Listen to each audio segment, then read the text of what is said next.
Football coach को सरकारी नौकरी दिलाने के नाम पर ठगी करी गई। जी हां, 2.5 लाख रुपए की ठगी का जो मामला है वो सामने आया है। मोहम्मदपुर गांव में रहने वाले सर्टिफाइड फुटबॉल कोच से 2.5 लाख रुपए ठगी का मामला सामने आया है। आरोपित ने खुद को भाजपा नेता बताते हुए पीड़ित को सरकारी नौकरी लगवाने का झांसा देकर कई बारी में 2.5 लाख रुपए वसूल लिए। रुपए देने के बाद आरोपित ने पीड़ित से बात करना भी बंद कर दी, जिसके बाद पीड़ित ने पुलिस को मामले की शिकायत दी है। जानकारी के अनुसार आपको बता दें, सागर विश्वकर्मा मोहम्मदपुर गांव में रहते हैं। वो फुटबॉल के राष्ट्रीय स्तर के खिलाड़ी रहे हैं और वर्तमान में ऑल इंडिया फुटबॉल फेडरेशन द्वारा सर्टिफाइड कोच हैं। लॉकडाउन से पहले वो नोएडा के एक स्कूल में शिक्षक थे। उन्होंने बताया कि उनके एक परिचित द्वारा गौरव मल्होत्रा नाम के एक युवक से उनकी मुलाकात हुई थी, जिसने उनको एक भारतीय जनता पार्टी के नेता का दावा देते हुए उनसे 2.5 लाख रुपए जो है वो ले लिए। जी, पीड़ित ने बताया कि 2019 से लेकर सितंबर 2020 तक उससे 2.5 लाख रुपए की जो ठगी है वो करी गई। अलग अलग ट्रांजैक्शन के जरिए उससे ये पैसे लिए गए और रेलवे में उसको टीसी की नौकरी दिलाने का वादा किया गया था, लेकिन पैसे लेने के बाद गौरव मल्होत्रा नाम के शख्स ने लगातार उसको ताल मटेल करना शुरू कर दी और आखिरकार उससे बात करनी भी बंद कर दी।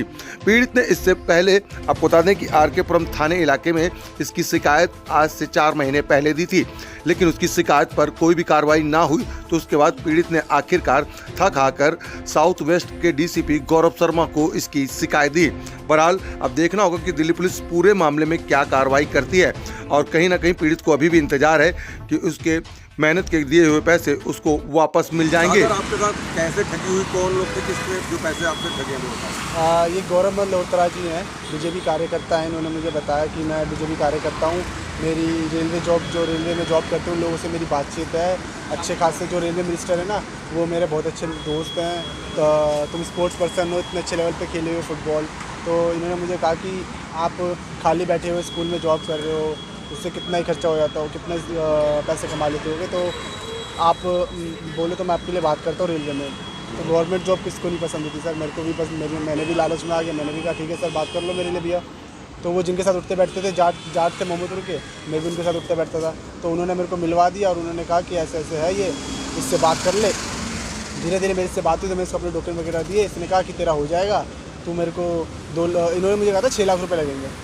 तो मैंने कहा 6 लाख तो मैं दे नहीं पाऊँगा। उन्होंने कहा मुझे कि 6 लाख रुपए एक साथ नहीं देने, पहले 2 लाख रुपए देने, उसके बाद तुमने 4 लाख जॉब लगने के बाद इंस्टॉलमेंट बनवा दूँगा तुम्हारी 20-20 हज़ार की। तो उन्होंने कहा ठीक है। मैंने कहा ठीक है। फिर मैंने घर पे बात करी, घर वालों ने कहा ठीक है, अगर तो जो जाते थे मम्मी पापा भी, घर वाले भी जाते सोचते थे। उन्होंने कहा अगर जॉब लगवा देगा तो कर ले। तो फिर मैंने भाई से बात करके उन्हें लॉकडाउन से पहले मैंने पैसे देना स्टार्ट करा था। अभी तक टोटल कितने पैसे दिए आपने? मैंने दे चुका 2,25,000 रुपये। तो उसके बाद क्या आपसे वो बात कर रहे हैं कि जॉब लगी आपकी? उन्होंने मेरे को लॉकडाउन में भी फ़ोन करा था 1 लाख लेने के बाद कि अभी तेने 45,000 और दे दे तो तेरी सितंबर में जॉब लग जाएगी। तो मैंने कहा ठीक है मैं कर देता हूँ। और पे किया मैंने, जो जाट थे उनसे भी मैंने पूछ के किया, भैया वो अभी 45,000 रुपये और मांग रहे, पैसे दे दे। उन्होंने कहा दे दे, अब इतने दे दिए तो और दे दे, क्या फ़र्क पड़ता है। तो दे दिए मैंने। उसके बाद फिर अभी उन्होंने मेरे को कहा था कि मेरी जॉब लग नहीं रही। उन्होंने कहा हर बार मुझे टालता था एग्ज़ाम होंगे। मैंने कहा भैया एग्ज़ाम हो नहीं रहा, आप मेरे पैसे वापस दे दो। उन्होंने कहा तेरे पैसे वापस देंगे लेकिन कुछ % कटेगा। मैंने कहा मेरे तो पूरे दिए, पैसे क्यों कटेंगे, जॉब भी लग रही है, जॉब भी नहीं लग रही मेरी। तो उन्होंने मुझे कहा किस पद की जॉब थी, किस पद के लिए आपने दिया था? उन्होंने मुझे कहा था रेलवे में टीसी के लिए, अच्छा, टीसी पद के लिए जॉब थी। तो मैंने कहा था ठीक है, कलेक्टर के लिए भी कह रहे थे, टीसी या कलेक्टर के लिए हो जाएगी जॉब। मैंने कहा ठीक है। तो अभी उन्होंने मुझे मेरी बात हुई थी उनसे, मुझसे फ़ोन पे बहस कर रहे थे कि तू मेरे से बहस कर रहा है, ये वो पैसे वैसे तेरे नहीं दे रहा, दे दूँगा वापस बोल रहा हूँ। उन्होंने मुझे कहा था अगस्त में दे दूँगा पैसे। जुलाई में उन्होंने मेरी बात हुई थी, उन्होंने कहा था अगस्त में पैसे देना स्टार्ट कर दूँगा, जैसे तूने मुझे इंस्टॉलमेंट में दिए वैसे तेरे पैसे वापस करवा दूँगा। मैंने कहा था मुझे एक साथ पैसे वापस करो, मैंने तुम्हें एक साथ दिए। तो वो कहते कि नहीं ऐसे नहीं होगा, जैसे तूने वापस करे वैसे मैं तुझे, जैसे तूने मुझे दिए थे वैसे मैं तुझे वापस करूँगा पैसे। किस माध्यम से आपने पैसे दिए थे, कैसे? मैंने उनको गूगल पे ट्रांसफ़र करा था सारा, उनकी मदर के अकाउंट में। अच्छा, और अभी आपने कहाँ पे शिकायत दी, क्या पुलिस की तरफ से कोई कार्रवाई हुई? सेक्टर 12 थाने में मैंने कंप्लेंट करी थी, आरके पुरम सेक्टर 12 थाने में।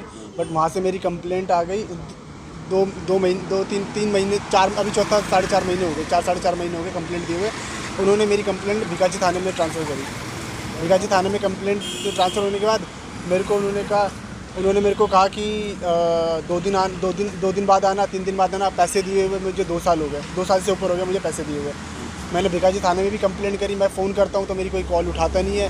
मैं वहाँ जाता हूँ तो कोई मुझे थाने में मिलता नहीं। मैं रात को 10 बजे भी गया हूँ, सुबह 10 बजे भी गया हूँ, शाम को भी गया हूँ, दोपहर में भी गया हूँ। मुझे हर बार डीसीपी आप ऑफिस आए यहाँ आज मैं डीसीपी ऑफिस आया हूँ तो यहाँ पे अभी मेरी कंप्लेंट रिसीव करी इन्होंने। तो क्या लगता है आपको इंसाफ मिल जाएगा, पैसे मिल जाएंगे आपको? सर अब इंसाफ तो पुलिस की तरफ से मिल सकता है, इसलिए यहाँ आया हूँ मैं। बाकी अभी कितने साल हो गए आपने जब उसको पैसे दिए थे, कितने साल? 2-2.5 साल हो गए पैसे दिए हुए। उसके बाद से जुलाई में मेरी बात हुई थी, उन्होंने कहा था अगस्त में मैं चालू कर दूंगा। उन्होंने मेरे मोहम्मदपुर में, पहले सेक्टर 6 में रहते थे, मेरे यहाँ आए मोहम्मदपुर में शिफ्ट हुए। 2-3 महीने बाद वो शिफ्ट हो गए। उन्होंने मुझे बिन बताया शिफ्ट हो गए। उन्होंने कहा सेक्टर द्वारका सेक्टर 11 में रह रहा हूँ। फिर मैंने उनको सेक्टर 6 में देखा था 2-3 बारी। तो मैंने उन्हें कहा भैया आप तो मुझे झूठ बोल रहे हो, आप सेक्टर 6 में रह रहे हो, आप मेरे को द्वारका सेक्टर 11 बता रहे हो।